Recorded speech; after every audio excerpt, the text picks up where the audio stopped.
Hello dear aspirants, welcome back to our YouTube channel study with Manpreet. तो आज से हम स्टार्ट कर रहे हैं सीडीपी की सीरीज़, जो सभी टीचिंग एग्ज़ाम्स के लिए बहुत ही ज़्यादा महत्वपूर्ण है। तो चलिए जानते हैं सीडीपी के बारे में। सीडीपी की फुल फॉर्म है चाइल्ड डेवलपमेंट एंड पेडागोजी। बच्चे का जैविक, मानसिक, भाषिक, भावात्मक और सामाजिक विकास का अध्ययन प्लस सही तरीके से पढ़ाने की कला, दोनों का स्टडी सीडीपी कहलाता है। तो चलिए डियर एस्पिरेंट्स स्टार्ट करते हैं हम। बाल विकास, पहले उसके बारे में जान लेते हैं। बाल विकास एक सतत प्रक्रिया है जो निरंतर चलती रहती है, जिसमें बच्चे का शारीरिक, संज्ञानात्मक, भावनात्मक, सामाजिक तथा भाषा संबंधी विकास जन्म से लेकर उसके वयस्क होने तक होता रहता है। मतलब ये एक ऐसी डेवलपमेंट है जो बच्चे के निरंतर साथ साथ निरंतर चलती रहती है। ठीक है, आगे इसमें कुछ परिवर्तन भी होते हैं, देख लेते हैं। इसमें व्यवहार, उसके बिहेव से संबंधित परिवर्तन होते हैं। थिंकिंग, व्यक्तित्व और बुद्धि, इंटेलिजेंसी में भी परिवर्तन शामिल होते हैं। मतलब जो विकास है वो बच्चे के जन्म से, गर्भ से लेकर उसके वॉर्म टू टर्म चलता रहता है। आगे विकास की हम कुछ स्टेजेस देख लेते हैं। Stages, prenatal stage.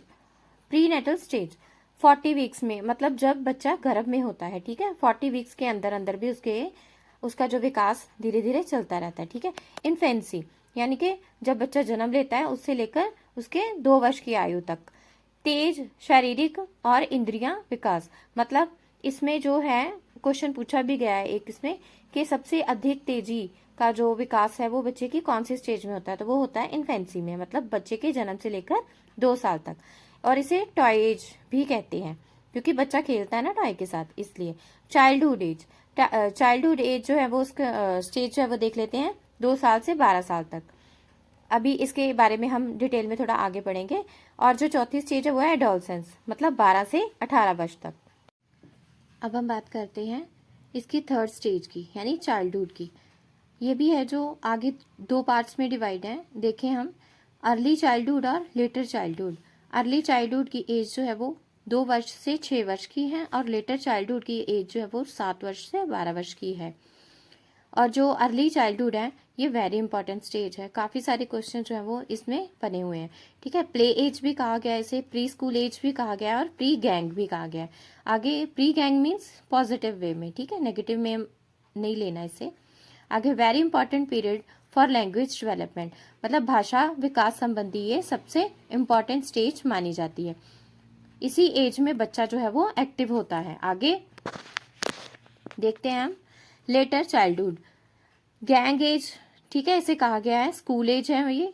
Long lasting relation है इसमें, मतलब बच्चे जो फ्रेंड्स बनाते हैं इसमें वो बड़ी दूर तक जो है वो उनका रिलेशन चलता है। ठीक है, आगे बड़ा लंबा रिलेशन इसमें चलता है और इसी एज में उनकी लड़ाइयाँ झगड़े भी होते हैं, दोस्ती भी करते हैं वो। ठीक है, आगे देख लेते हैं अर्ली चाइल्डहुड को क्या क्या कहा गया है, टॉय एज या प्री स्कूल एज, ये मैंने आपको बता दिया है। आगे मिडिल एज को स्कूल एज कहा गया है, एडोलसेंस में टीन एज आ जाती है। ठीक है, अब हम इसके प्रिंसिपल्स देख लेते हैं। प्रिंसिपल्स ऑफ चाइल्ड डेवलपमेंट, बाल विकास के सिद्धांत। डेवलपमेंट इज कॉन्टिन्यूअस, मतलब ग्रोथ जो है वो कॉन्टिन्यूस चलता रहता है, मतलब विकास जो है वो गर्भाधान से लेकर मृत्यु तक चलता रहता है। आगे डेवलपमेंट फॉलोज डेफिनेट पैटर्न, मतलब सीक्वेंस रिमेन सेम, विकास निश्चित क्रम का अनुसरण करता है। निश्चित क्रम मीन्स कि वह फॉरवर्ड डायरेक्शन में चलता है। ठीक है, आगे development proceeds to from general to specific, बच्चे पहले सामान्य कार्य सीखते हैं, बाद में विशिष्ट कार्य सीखते हैं। मतलब जो आसान कार्य होते हैं उन्हें धीरे धीरे से करना सीखते हैं अनुकरण करके। अनुकरण मीन वे अपने आसपास वातावरण से सीखते हैं, है ना, अपने बड़ों को देखकर नकल करके सीखते हैं। आगे डेवलपमेंट इज प्रिडिक्टेबल, मतलब विकास की दिशा सभी के लिए समान रहती है, मतलब ये सबके लिए फॉरवर्ड डायरेक्शन में ही जाता है। ठीक है, रिवर्सेबल डायरेक्शन में किसी के लिए नहीं जाता।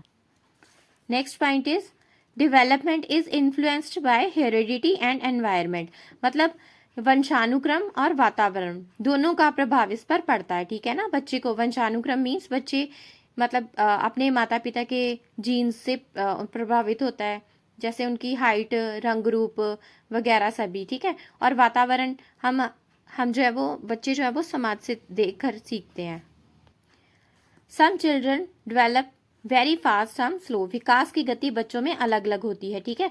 कई बच्चे जो है वो जल्दी विकसित हो जाते हैं और कुछ बच्चे जो है वो उनके पालन पोषण या पौष्टिक तत्वों के कारण उनमें जो विकास की गति है वो स्लो होती है। आगे, development from head to toe. ये जो क्वेश्चन है वो पेपर में आया भी हुआ है कि विकास की गति जो है वो किस ओर बढ़ती है, तो इसका आंसर होगा सिर से पैर की ओर विकास होता है, ठीक है। आपको 3 ऑप्शंस कुछ और भी दे सकता है, लेकिन जो सही ऑप्शन है वो यही रहेगी हमेशा कि जो डेवलपमेंट है वो हमेशा हेड टू टो की ओर चलता है। आगे, प्रारंभिक विकास के बाद विकास से तेज होता है, मतलब प्रारंभिक विकास जो है वो बाद के विकास से तेज होता है। जो अर्ली डेवलपमेंट, मैंने आपको बताया कि जब बच्चा जन्म लेता है और उसके 2 साल तक जो है वो बच्चे का विकास बहुत तेजी से होता है, ठीक है, और उसके बाद जो विकास है वो धीरे धीरे होता है। आगे, development includes both growth and maturity. जो विकास है उसमें दोनों चीजें शामिल है। कौन कौन सी? वृद्धि यानी ग्रोथ और परिपक्वता यानी मैच्योरिटी। अब हम ग्रोथ और डेवलपमेंट में डिफरेंसेस देख लेते हैं। ग्रोथ और डेवलपमेंट, देखो बहुत सारे बच्चे जो हैं वो इसमें जो है वो थोड़ा मतलब कंफ्यूज हो जाते हैं। ग्रोथ जो है वो क्वांटिटेटिव होती है, मतलब मात्रात्मक होती है। जैसे एक बच्चे की हाइट जो है वो एक समय तक जाकर रुक जाती है, उसके बाद नहीं बढ़ती। लेकिन जो डेवलपमेंट है, विकास जो है वो क्वालिटेटिव होता है, उसमें मतलब गुण जो है, गुण हमेशा ही बच्चा सीखता रहता है, ठीक है, और मात्रात्मक।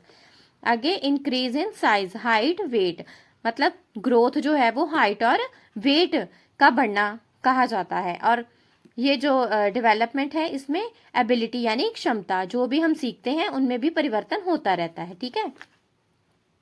लिमिटेड, ये जो ग्रोथ है ये इसमें एक लिमिट होता है, ठीक है ना। अभी देखो 18 साल तक बच्चे की जैसे हाइट बढ़ती है और उसके बाद जो है वो हाइट बढ़नी समाप्त हो जाती है ना। ये तो ऐसा तो नहीं होता ना कि हाइट जो है वो भी निरंतर विकास के साथ बढ़ती रहती है ना। इसमें एक लिमिट होती है। और ये जो विकास है जो आंतरिक रूप से हम सीखते हैं और ये हम जीवन भर सीखते रहते हैं, मतलब लाइफ लॉन्ग चलते हैं। फिजिकल ओनली, और ये ग्रोथ जो है वो सिर्फ शारीरिक मतलब गुणों से ही संबंधित है, ठीक है ना। आगे, फिजिकल, मेंटल एंड इमोशनल, और ये जो डेवलपमेंट है शारीरिक, मानसिक और भावनात्मक होता है। Now, factors affecting development. बच्चे के विकास को 2 मेजर फैक्टर अफेक्ट करते हैं, ठीक है। एक होता है इंटरनल फैक्टर, मतलब जो आंतरिक होते हैं जो प्रभावित, ठीक है ना, अंदरूनी प्रभावित करते हैं बच्चे को, अंदरूनी प्रभाव जो प्रभावित करते हैं बच्चे को। Biologically, height, body, colour, IQ, personality, partly inherit, है ना, न्यूट्रिशन, इंटेलिजेंसी, ये जो हैं बच्चे को अपने वंशानुगति ही मिलते हैं, मतलब उसके पेरेंट्स से मिलते हैं, ठीक है, जो उन्हीं के द्वारा प्रभावित उसको करते हैं, ठीक है। आगे देख लेते हैं हम एक्सटर्नल फैक्टर्स जो होते हैं वो एनवायरनमेंट द्वारा बच्चे को प्रभावित करते हैं, जैसे family, school, neighbours, society, culture वगैरह, ठीक है। तो डियर एस्पिरेंट्स, ये था हमारा CDP सीरीज़ का इंट्रोडक्शन। अगर आप इस जर्नी का हिस्सा बनना चाहते हैं तो चैनल को सब्सक्राइब कर दीजिए और वीडियो को लाइक प्लस शेयर करना ना भूलिएगा। मिलते हैं नेक्स्ट वीडियो में।